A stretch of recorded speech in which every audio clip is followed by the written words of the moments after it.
अस्सलाम वालेकुम दोस्तों, मेरा नाम है ज़ैन आबिद और आप देख रहे हैं सच कहानी। वीडियो शुरू करने से पहले मैं आपको ये बताता चलूँ कि इसको बनाने का मेरा वाहिद मकसद आप लोगों के सामने तारीख़, सियासत, शोबिज़, इस्लामी तारीख़, साइंस एंड टेक्नोलॉजी और दुनिया में कोई भी अहम वाक़ये से मुताल्लिक़ एक न्यूट्रल और सच पर मबनी नुक्ता नज़र पेश करना है। उम्मीद है आपको ये वीडियो पसंद आएगी। दोस्तों, पिछली किस्त में हमने अफगानिस्तान में सोवियत यूनियन के हमले और मुजाहिदीन के बारे में बात की थी। आज हम बात करेंगे कि अफगानिस्तान में तालिबान की बुनियाद कैसे पड़ी और फिर उन्होंने अपनी हुकूमत कैसे कायम कर ली। सोवियत रूस के यहाँ से जाने के बाद अमेरिका भी यहाँ से रफू चक्कर हो गया और मुजाहिदीन में मुख्तलिफ ग्रुप्स बन गए। अब इन ग्रुप्स में बहुत से ऐसे लोग भी शामिल हुए जिनका ताल्लुक किसी न किसी तरीके से क्रिमिनल तबके से था। अब ऐसी जगह जहां ना कोई पुलिस, फौज या इंतजामिया हो, वहां आप खुद सोचें कि ऐसे मुजरिम अनासिर उस जगह क्या कर सकते हैं। जी, इन्होंने वही किया जो इनको करना था। लूट मार, ज़िना बिल जब, अगवा बराए तावान जैसी वारदातें।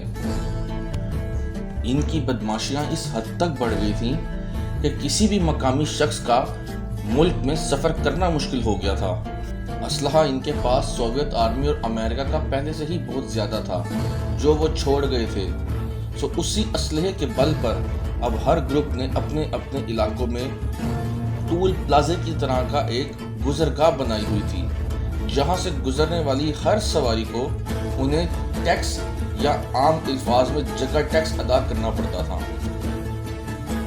ये सूरत हाल पूरे अफगानिस्तान में थी। इस चीज़ ने वहाँ के लोगों की माली ज़िंदगियों को मुतासिर किया, क्योंकि अगर किसी ने अफगानिस्तान के एक हिस्से से दूसरे हिस्से जाना होता था, उसे ना जाने कई जगहों पर ये जगह टैक्स अदा करना पड़ता था। इन सब बदमाशों को वॉरलॉर्ड्स भी कहा जाता है। ये वॉरलॉर्ड्स कभी कभार जगह टैक्स लेने के साथ साथ अगर गाड़ी में कोई खूबसूरत लड़की या खूबसूरत लड़का होता तो उसे भी बाहर उतरवा लेते और इस्मत दरी करते थे। ऐसी ही एक वारदात इन वॉरलॉर्ड्स ने पाकिस्तान और अफगानिस्तान के बॉर्डर पर एक गांव में की। इस गांव में एक मदरसा था जहां बच्चे ज़्यादातर दीनी तालीम हासिल करते थे और वहां जो असातिज़ा पढ़ाते थे वो किसी न किसी तरीके से सोवियत अफगान जंग लड़ चुके थे। इनमें से एक मदरसा मुल्ला उमर का भी था जो कि बाद में अफगान हुकूमत के अमीर बने। खैर, किस्सा कुछ यूं है कि मुल्ला उमर के मदरसे के एक लड़के को उस जगह के वॉरलॉर्ड ने अगवा कर लिया।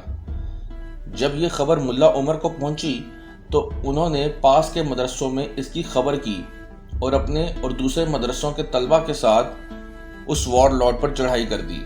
यहाँ पर सबसे पहले उन्होंने उस कमांडर के लश्कर को समझाया कि तुम्हारा कमांडर जो काम कर रहा है वो इस्लामी तौर पर गैर शरई है और हम ये सब इस्लाम की खातिर उससे लड़ने आए हैं। ये सब जब उसके लश्कर वालों ने सुना तो उन पर मुल्ला उमर की बात का असर हो गया और वो कमांडर को छोड़कर मुल्ला उमर की फौज में शामिल हो गए। कमांडर को जब इस बात का पता चला तो वो वहाँ से भाग गया।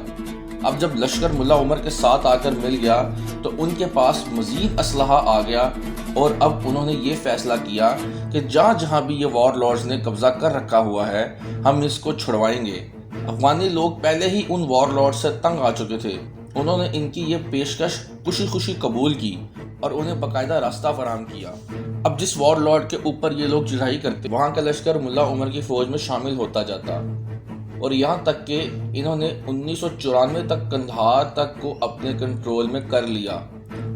अब यहाँ पर एक बहुत ही मशहूर वाक़या आता है जिसका ताल्लुक पाकिस्तान से बराह रास्त है। कंधार पर कब्जा करने के बाद तालिबानों ने हेरात की तरफ पेशकदमी शुरू कर दी। इन दिनों पाकिस्तान में बेनज़ीर भुट्टो की हुकूमत थी। उस वक्त के वज़ीर दाखिला नसीरुल्लाह बाबर ने वज़ीर आज़म बेनज़ीर को एक प्रपोजल पेश किया जिसमें उन्होंने कहा कि पाकिस्तान में टेक्सटाइल के लिए कॉटन की शॉर्टेज ज़्यादा होती जा रही है और हमें उज़्बेकिस्तान से कॉटन समुंदर के ज़रिए मंगवानी पड़ती है जो काफ़ी महंगा पड़ जाता है। اگر ہم وہی کاٹن بائی روڈ افغانستان کے لیے منگوائیں تو ہماری کاسٹ بھی کافی بچے گی اور جلدی بھی مل جائے گی۔ انہوں نے بے نظیر سے ایک کنوائے بھیجنے کی اجازت مانگی جو انہیں مل گئی۔ اب جب ٹرکس ازبکستان سے افغانستان کی حدود میں مال لے کر داخل ہوئے تو ہرات سے قندھار پر ایک وار لارڈ نے ان ٹرکس کو لوٹ لیا اور کنوائے کو بھی اغوا کر لیا۔ یہ خبر پاکستانی گورنمنٹ تک پہنچ گئی۔ اب اس موقع پر نصیر اللہ بابر نے پہلے تو ISI کو اپروچ کیا کہ وہ طالبان کو کہیں کہ یہ ٹرکس چھڑوا کے دیں۔ ISI نے طالبانوں کو اس بارے میں جب بتایا تو انہوں نے فوراً اس وار لارڈ کے ٹھکانے پر حملہ کیا اور ٹرکس اور بندے دونوں کو چھڑوا کر پاکستانی حکومت کے حوالے کر دیا۔ یہاں سے پہلی دفعہ پاکستان حکومت کا طالبانوں سے باقاعدہ رابطہ شروع ہوا۔ پاکستان ہی وہ ملک تھا کہ جس نے سب سے پہلے افغانستان کی طالبان حکومت کو تسلیم کیا تھا۔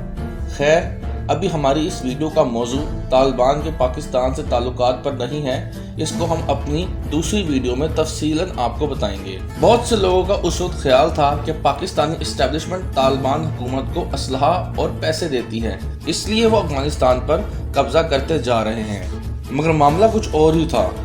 افغان حکومت کو پیسے اور اسلحہ پاکستان سے نہیں بلکہ افغانستان کے اندر سے ہی مل رہا تھا اور ٹھیک ٹھاک مل رہا تھا۔ اب سب حیران ہوں گے کہ وہ کیسے؟ تو جناب وہ ایسے کہ سوویت افغان جنگ جب ختم ہونے کے قریب تھی تو سوویت اور امریکنز کے درمیان ایک معاہدہ ہوا جس کا نام تھا نیگیٹو سیمیٹری۔ اس معاہدے کا مقصد تھا کہ اب دونوں پارٹیز اپنے کلائنٹس کو مزید اسلحہ نہیں دیں گی۔ تو اب جو اسلحہ ان کے پاس پہلے سے افغانستان میں موجود تھا، سوویت نے اپنے اسلحے کو پاشا ٹینک کے نام سے ایک پہاڑ تھا اس کے نیچے 17 سرنگوں میں ڈمپ کر دیا تھا۔ اب جب طالبان وہاں پر قابض ہو گئے تو انہیں ان سرنگوں کا پتہ لگ گیا اور ان کی اسلحے کی ضرورت وہاں سے پوری ہوتی گئی۔ اس طرح اب طالبان گلبدین حکمت یار کے لشکر کو اپنے ساتھ ملا کر کابل پر بھی قابض ہو گئے اور گلبدین حکمت یار وہاں سے بھاگ نکلے، اور احمد شاہ مسعود جو کابل پر اپنی فوج کے ساتھ موجود تھے وہ وہاں سے نکل گئے اور پنشیر ویلی میں چلے گئے جو ان کی آبائی جگہ ہے۔ اب مزار شریف اور بدخشاں جیسے دو بڑے شہروں کے علاوہ طالبان کی پورے افغانستان پر حکومت تھی۔ اب طالبان کا اگلا ہدف مزار شریف تھا جہاں جنرل دوستم کی حکومت تھی۔ طالبان نے وہاں پر بھی جنرل دوستم کے لشکر کو اپنے ساتھ ملایا اور مزار شریف پر تقریباً قبضہ کر لیا، مگر رات کی تاریکی میں ایسا کیا ہوا جس سے طالبان کمانڈرز کے ہوش اڑ گئے اور انہیں مزار شریف میں ٹھیک ٹھاک جنگ لڑنی پڑی۔ یہ سب آپ کو بتائیں گے مگر ہسٹری آف طالبان کی اگلی قسط میں۔ جی ہاں دوستو، تو کیسے لگی آپ کو ہماری یہ ویڈیو؟ کمنٹس میں ضرور بتائیے گا اور اس ویڈیو کو زیادہ سے زیادہ لائک اور سبسکرائب کریں تاکہ اس طرح کی مزید انفارمیٹیو ویڈیوز ہم آپ کے لیے لا سکیں۔